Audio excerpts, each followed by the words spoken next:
कैसे करें जया एकादशी का व्रत एवं पूजा विधि, हम आपको संपूर्ण जानकारी देंगे।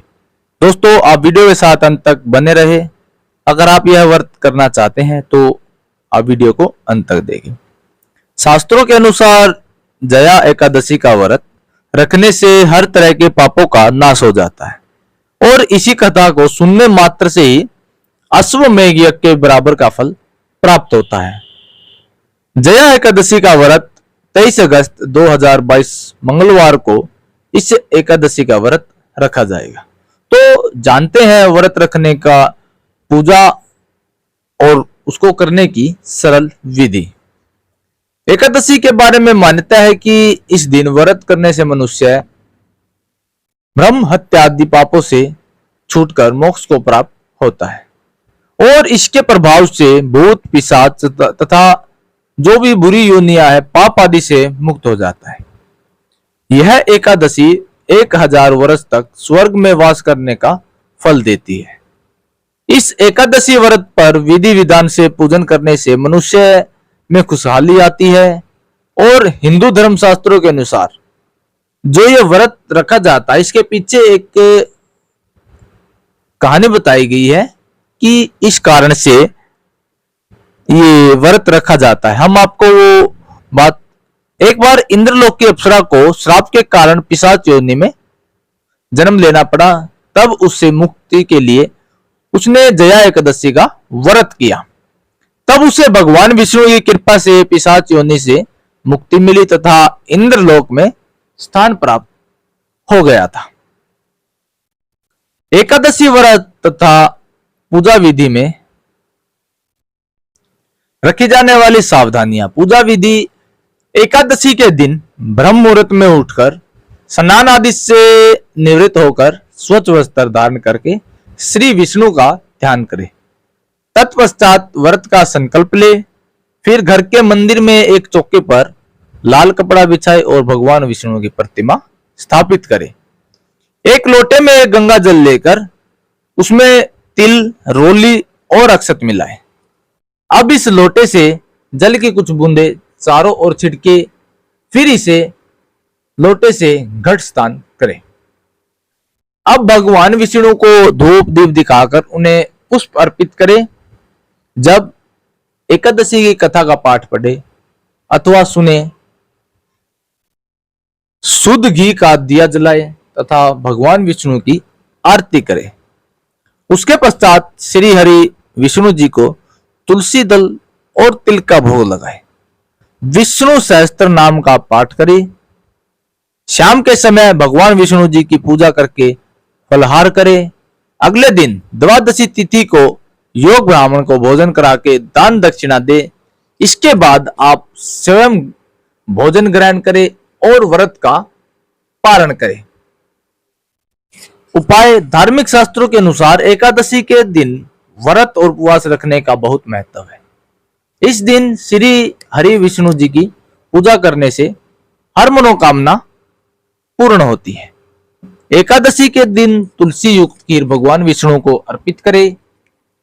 दरिद्रता दूर करने के लिए एकादशी के दिन तिल का उपयोग तथा दान करने से पापों का नाश होकर स्वर्ग में स्थान मिलता है। एकादशी के दिन गेंदा, आंवला या तुलसी का पौधा अवश्य लगाए।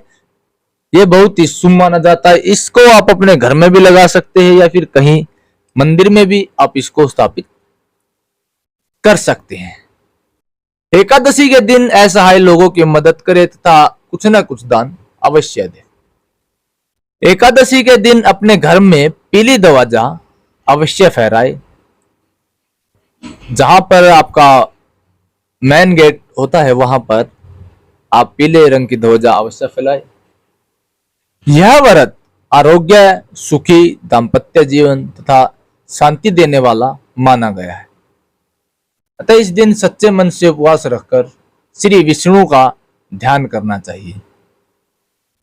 एकादशी में जपे जाने वाले मंत्र: पहला मंत्र है ओम नमो भागवते वासुदेवाय नमः।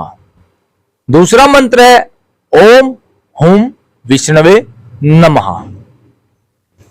तीसरा मंत्र है ओम नमो नारायण श्रीमन नारायण नारायण हरि हरि। चौथा मंत्र है ओम नारायणाय नमः। पांचवा मंत्र है ओम विष्णवे नमः। एकादशी के नियम। एकादशी व्रत का संकल्प 10वीं तिथि को सायकाल के पश्चात ले लेना चाहिए।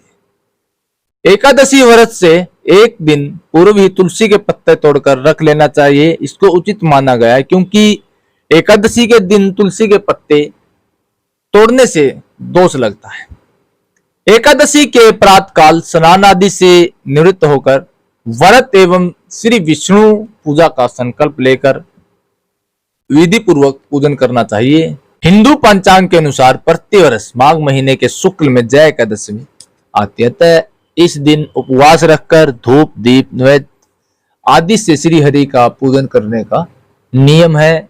इस दिन तिल का दान करना अच्छा माना गया है तथा अपने सामर्थ्य अनुसार तिल का दान अवश्य करें। जया एकादशी कथा। जया एकादशी कथा के अनुसार देवराज इंद्र स्वर्ग में राज करते थे और अन्य सब देवगण सुखपूर्वक स्वर्ग में रहते थे। एक समय इंद्र अपनी इच्छा अनुसार नंदनवन में अप्सराओं के साथ विहार कर रहे थे और गंधर्व गान कर रहे थे। उन गंधर्वों में प्रसिद्ध पुष्पदंत तथा उसकी कन्या पुष्पवती और चित्रसेन तथा उसकी स्त्री मालिनी भी उपस्थित थे। साथ ही मालिनी का पुत्र पुष्पवान और उसका पुत्र माल्यवान भी उपस्थित थे। पुष्पवती गंधर्व कन्या माल्यवान को देखकर उस पर मोहित हो गई और माल्यवान पर कामबाण चलाने लगी। उसने अपने स्वरूप लावण्य और हाव भाव से माल्यवान को वश में कर लिया। पुष्पवती अत्यंत सुंदरी थी। अब वे इंद्र को प्रसन्न करने के लिए गान करने लगे, परंतु परस्पर मोहित हो जाने के कारण उनका चित्त भ्रमित हो गया था। इनके ठीक प्रकार न गाने तथा स्वर ताल ठीक नहीं होने से इंद्र इनके प्रेम को समझ गया और उन्होंने इसमें अपना अपमान समझकर उनको शाप दे दिया। इंद्र ने कहा, हे मूर्खों, तुमने मेरी आज्ञा का उल्लंघन किया, इसलिए तुम्हारा धिक्कार है। अब तुम दोनों स्त्री पुरुष के रूप में मृत्युलोक में जाकर पिशाच रूप धारण करो और अपने कर्म का फल भोगो। इंद्र का ऐसा शाप सुन के वे अत्यंत दुखी हुए और हिमालय पर्वत पर दुख पूर्वक अपना जीवन व्यतीत करने लगे। उन्हें गंध रस तथा स्पर्श आदि का कुछ भी ज्ञान नहीं था। वहां उनको महान दुख मिले।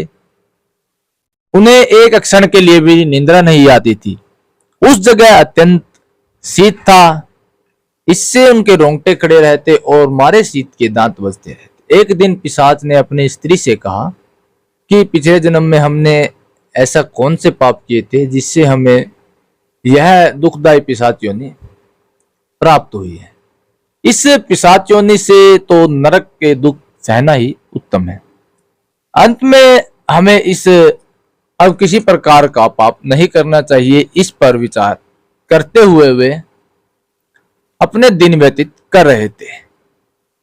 देव्य योग से तभी माघ मास में शुक्ल पक्ष की जया नामक एकादशी आई। उस दिन उन्होंने कुछ भी भोजन नहीं किया और न कोई पाप कर्म किया, केवल फल फूल खाकर ही दिन व्यतीत किया और सायकाल के समय महान दुख से पीपल के वृक्ष के नीचे बैठ गए। उस समय सूर्य भगवान अस्त हो रहे थे। उस रात को अत्यंत ठंड थी, इस कारण वे दोनों शीत के मारे अति दुखी होकर मृतक के समान आपस में चिपटे हुए पड़े रहे।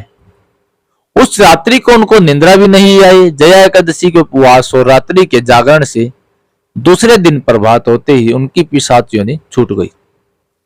अत्यंत सुंदर गंधर्व और अप्सरा की देह धारण कर सुंदर वस्त्रभूषाओं से अलंकृत होकर उन्होंने स्वर्गलोक को प्रस्थान किया। उस समय आकाश में देवताओं की स्तुति करते हुए पुष्प वर्षा करने लगे। स्वर्गलोक में जाकर इन दोनों ने देवराज इंद्र को प्रणाम किया। इंद्र इनको पहले रूप में देखकर अत्यंत आश्चर्यचकित हुए और पूछने लगे कि तुमने अपनी पिशाच योनि से किस तरह छुटकारा पाया। सो सब बतलाओ। मल्यवान बोले कि हे इंद्र भगवान, विष्णु की कृपा और जया एकादशी के व्रत के प्रभाव से ही हमारी पिशाच देह छूटी। तब इंद्र बोले कि हे माल्यवान, भगवान की कृपा और एकादशी का व्रत करने से न केवल तुम्हारी पिशाच योनि छूट गई है, वरन हम लोगों के भी वंदनीय हो गए, क्योंकि विष्णु और शिव के भक्त हम लोगों के वंदनीय हैं। अतः आप धन्य है। अब आप पुष्पवती के साथ जाकर विहार करो। अंत इस जया एकादशी के व्रत से बुरी योनि छूट जाती है। जिस मनुष्य ने इस एकादशी का व्रत किया है, उसने मानो सब यज्ञ, जप, दान आदि कर लिए। जो मनुष्य जया एकादशी को व्रत करते हैं, वे अवश्य ही 1000 वर्ष तक स्वर्ग में वास करते हैं।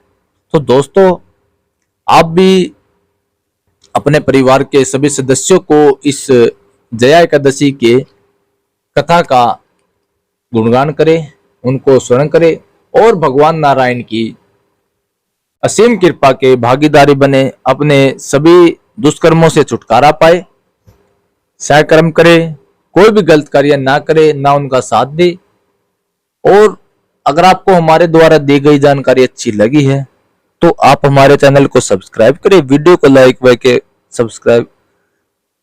अगर आपको हमारी वीडियो अच्छी लगी तो आप हमारे चैनल को सब्सक्राइब, वीडियो को लाइक व शेयर करें।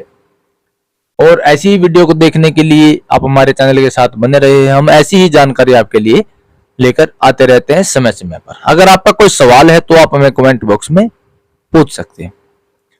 सभी को भगवान नारायण की इस जय एकादशी व्रत की हार्दिक शुभकामनाएं। सभी को ओम नमः शिवाय। भगवान नारायण की जय।